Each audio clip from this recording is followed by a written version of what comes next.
Au sortir de cette audience sans tabou avec le gouverneur Julien Paluku, ces parlementaires européens ont critiqué sans se voiler la face le travail de la MONUSCO en RDC. Vraiment très préoccupé pour la situation ici et surtout pour le rôle de la MONUSCO.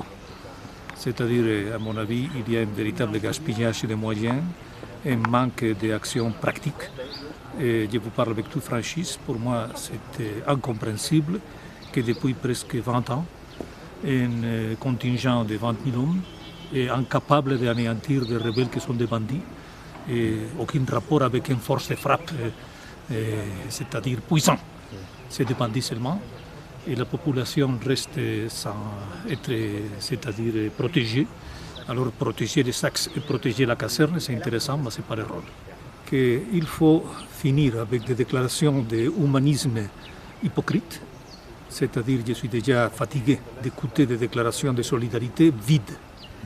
Je veux des actions concrètes et je veux que la population de cette partie du monde est respectée et protégée par une force qui est venue ici pour la protéger. Dans ce qui se passe comme conflit armé en RDC, ces députés européens fustigent l'hypocrisie de la communauté internationale. Je pense également qu'il faut qu'on ait le courage et qu'on ne soit pas hypocrite pour reconnaître la déstabilisation venant de l'extérieur, de pays extérieurs, et particulièrement pays qui sont même soutenus par la communauté internationale. Donc il y a beaucoup d'hypocrisie dans tout ceci.